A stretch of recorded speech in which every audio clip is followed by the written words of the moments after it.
Okay mga kababayan, Chris Ulo po at welcome po rito sa ating YouTube channel. Okay, as usual, pag-usapan ho natin itong nakabinbing hong case ni BP Inday Sara Duterte dyan ho sa Senado. Ito hong gaganaping impeachment trial na kung saan, dako po, BP Inday Sara Duterte, ma'am, alias Siminit, alias Pusit. Nabahang ka na. Mukhang hindi ko alam kung pinaiikot ka lang ni ni Senador Senate President Chis Escudero. Oo, kasi nga sabi ko ito si Senador Chis Escudero medyo hindi ko pinapansin mga sinasabi nito kasi nga sabi ko bilang senador, hindi naman po pwede nga ito yung ipakikita niya sa harap ng camera, mga reporter, mainstream media, or sino pa man, na para bang sabik na sabik siyang masimulan. At parang sabik na sabik siyang excited siyang mapalis na si BP Inday Sara Duterte porket na may malaking posibilidad na siya ang pumalit sa pwesto ni BP Inday Sara Duterte. Sipin mo, magiging Vice President si Chis Escudero na hindi nangampanya, walang agastos-gastos. Di wow.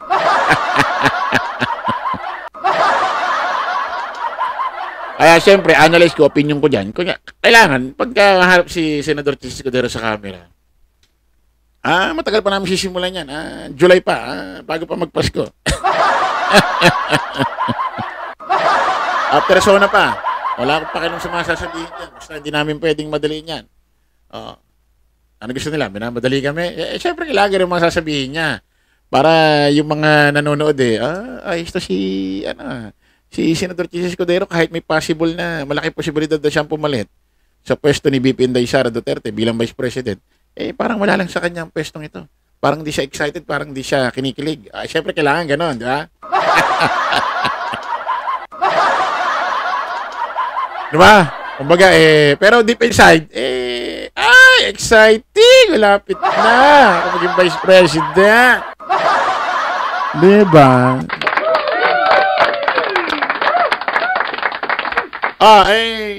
Kita nyo mga kababae, may pinakikita na inaayos na yung yung gallery. Yung Senate Hall, pinaghahandaan na. Sabi ko, bakit inayos na? Bakit hinahanda na? Sabi July pa, bakit parang... Siguro, kaya biglang hinahanda or nire-ready para kung sakaling maglabas ng desisyon ang Supreme Court or yung Korte Suprema, naka-ready na rin sila kahit paano. Kaya ito si Senador Chis Escudero, di mo malaman kung pinaiikot o pinagtatanggol talaga si BP Inday Sara Duterte.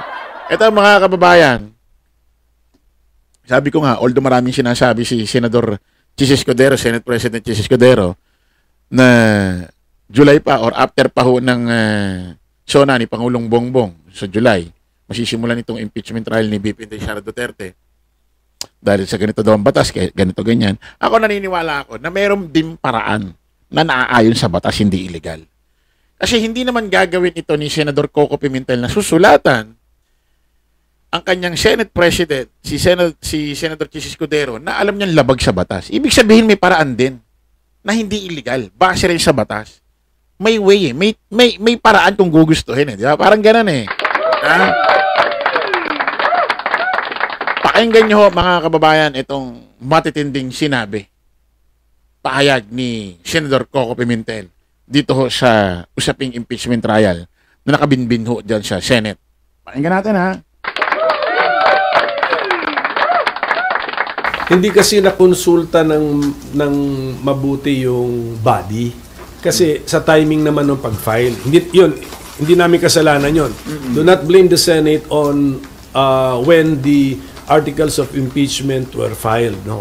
Wala kaming hand on yung timing na yun. Sa timing na yun, very late in the last day, hindi nga ako sure kung may quorum pa So, tama yun. So, no one is to blame na hindi siya na-actionan officially ng body. But now na nandyan dapat aksyonan na officially ng body. So, dapat nagkukonsulta na ang Senate President sa mga senador. At yun na nakukulangan ka, sir, yung consultation with your colleagues. I'm sure baka nagkukonsulta nga siya, but baka nga the majority is backing up his timetable. Exactly That's my why point. that's why I am presenting an alternative point of view. Exactly my Na point, ito sir. ang tamang point of view. Oh. Is it a safe assumption that since kayo pa lang ang nagsasalita and si Senator Risa, the rest would tend to back the SP's SP. position? I'm not making that assumption, but posible, but I'm not making that assumption. So, ang maganda sigurong gawin ng Senate President, magpatawag na po siya ng kahit caucus man lamang. Yes. If you were Senate President now, is that what you would have done? Mag-caucus muna. It's not the official meeting of the Senate as a court. But caucus muna. Dapat, kasi naghiwalay na nung last day. Even before nag-adjourn, baka nga nagampanya na yung mga re-electionists. Wala na sila rito sa building. Sir, since pinupush niyo po yung idea na to, so do you have any proposed time? Baka naman ayaw maging busy ni Senate President Jesus Escudero. Baka may lakad naman kasi sila ni Hart. Baka may bakasyon naman kasi.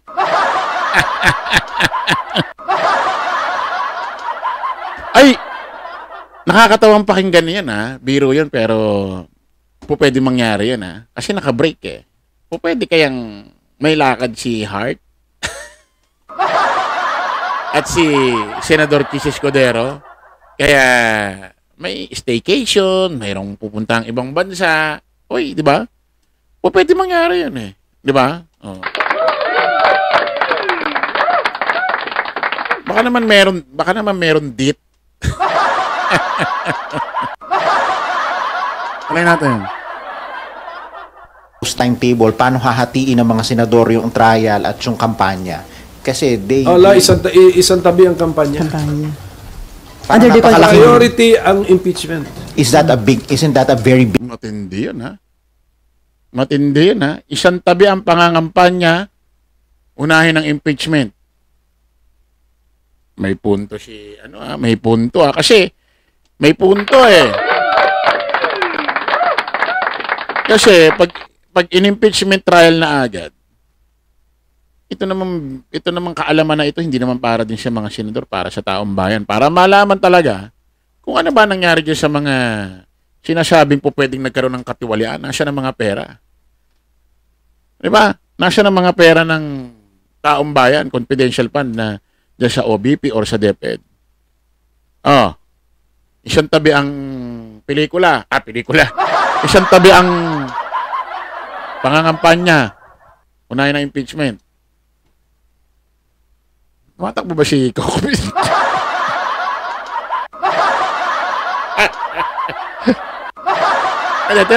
Nagtatanong lang naman ako kung tumatakbo si Coco Pimentel. Tumatakbo ba? Mag-comment kayo sa comment section Kasi kung hindi naman siya tumatakbo, baka kaya siguro unahin ng baka siguro unahin ng impeachment, hindi naman siya tumatakbo. Joke lang. Senador, gandang gabi po. Joke lang po. Good morning. Joke lang po.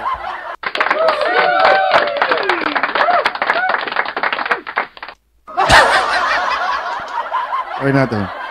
very big ask of your colleagues. That's part of the job description.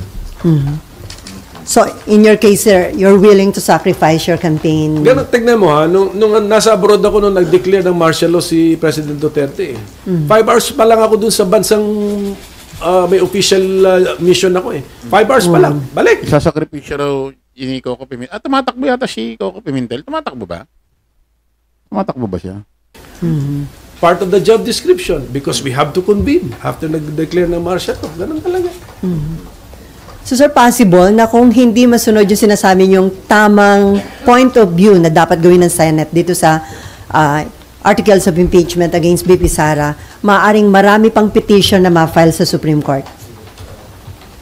Pwede. Tsaka criticism. Kasi ngayon, dalawa ang nag-file Isang abogado, tsaka yung isa pa, parang pares lalaki yata ito, na nagpa-file na, nag-file ng petition sa Korte Supreme Court, nautusan na itong Senado na dinggin na simula na ang pagdinig sa impeachment trial. Naging dalawa na baka sa mga susunod na araw, baka dumami nga ang mag-file ng petition. Abay, wala nang magagawa ang Korte Suprema dyan. Kailangan desisyonan na yan. Kasi dumadami na yung nagpa-file. Pati kaya mag-file na tayo lahat, no? Pati na tayo mag-file, Luzon, Visayas, Mindanao. Diba? Sipin nyo kung libo-libo magpa-file dyan, daan-daan libo, no? Sabi, ba't daming tao dyan sa Korte Suprema? Daming pila dyan. Ano ba, may ayuda ba dyan? Di, walang ayuda dyan. Ay, ba't ang haba ng pila?